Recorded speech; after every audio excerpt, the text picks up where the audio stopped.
कुछ ऐसा ही घटा था साल 2002 में हैदराबाद के कुंदन बाग कॉलोनी में। जितनी यहाँ की स्टोरी इंटरेस्टिंग है उतनी ही डरावनी भी है। इस स्टोरी के आखिर में मैं आपको अपने खुद का एक्सपीरियंस भी बताऊंगा, जब कुछ महीने पहले मैं खुद कुंदन बाग विज़िट करने गया था। अभी बात करते हैं कुंदन बाग के उस हॉन्टेड हाउस की जिसकी वजह से कुंदन बाग का नाम इतना गूंजता है। बात है 2002 की, यानी आज से तकरीबन 21 साल पहले की। कुंदन बाग एक पॉश और ख़ूबसूरत एरिया हुआ करता था। उस वक्त यहाँ पर काफ़ी अमीर लोग रहा करते थे, कुछ मिडिल क्लास फैमिलीज़ भी थे, पर ज़्यादातर यहाँ अच्छे खासे पैसे वाले लोग ही थे, जिसके कारण इस कॉलोनी पर कई चोरों की नज़र थी।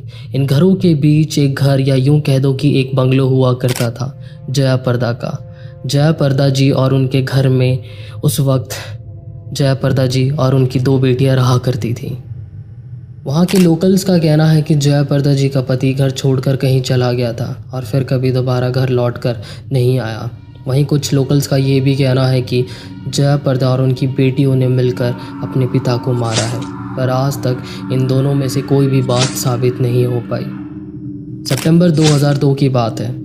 मोहम्मद साजिद नाम का एक चोर, जिसकी नज़र काफ़ी टाइम से उस घर पर थी, या यूँ कहें कि वो कई दिनों से इस घर पर नज़र रखने के बाद भी उस घर से निकलते या उस घर में जाते हुए किसी को भी नहीं देखा। तो वो एक रात उस घर में चोरी करने के लिए खिड़की के रास्ते से अंदर घुसता है। अंदर जाते ही वो दबे पाँव से बढ़ता हुआ हर जगह देखने लगता है कि कहीं कोई कीमती सामान, ज्वेलरी या कैश मिल जाए जिसको वो चोरी कर सके, पर उसे वहाँ कुछ ऐसा नहीं दिख रहा होता है। तो वो ग्राउंड फ्लोर से फर्स्ट फ्लोर की सीढ़ियाँ चढ़ने लगता है। जैसे जैसे वो ऊपर की तरफ बढ़ रहा होता है वैसे वैसे ही उसे गंदी सी बदबू आने लगती है, जैसे कि कोई जानवर मरा हो। जब वो ऊपर के फ्लोर पर पहुंचता है तो बदबू इतनी तेज़ हो गई होती है कि साजिद को अपना रुमाल अपने नाक पर रखना पड़ जाता है, और वो सोच रहा होता है कि यहाँ इतनी बदबू होने का मतलब कि यहाँ कोई नहीं रहता होगा। पर फिर भी वो रिस्क ना लेते हुए दबे पाँव से धीरे धीरे हर कमरे में जाकर देखने लगता है।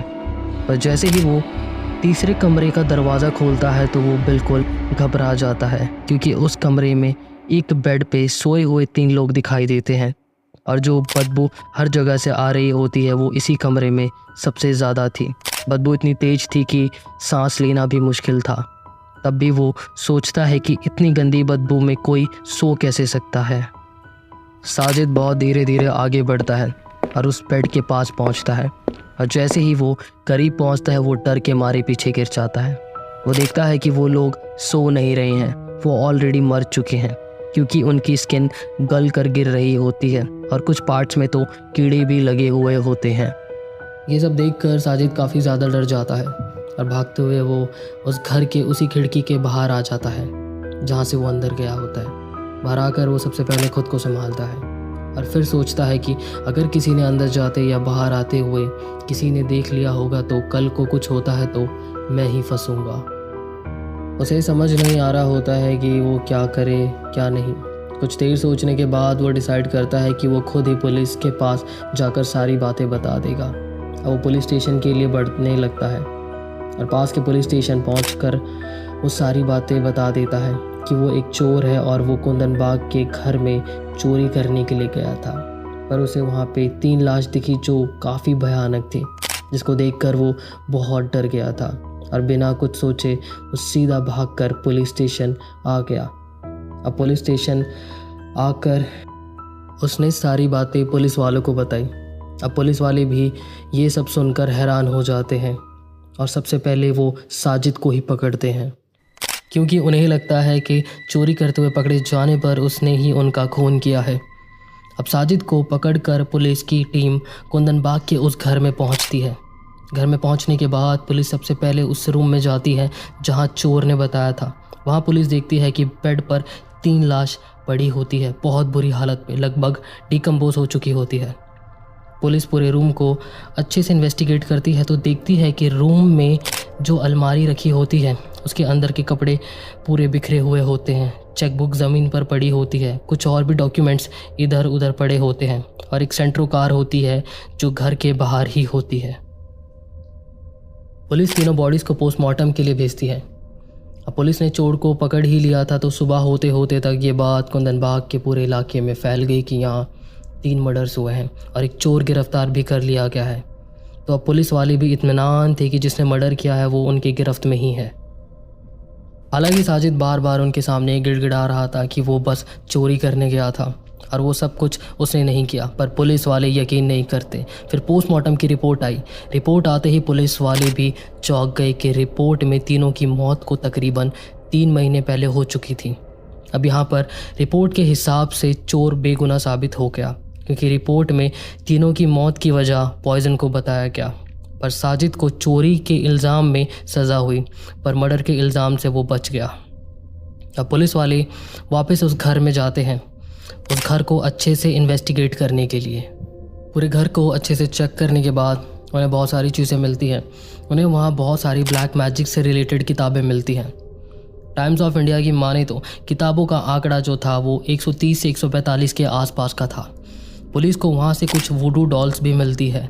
एक न्यूज़पेपर मिलता है जो कि 21 जून का होता है।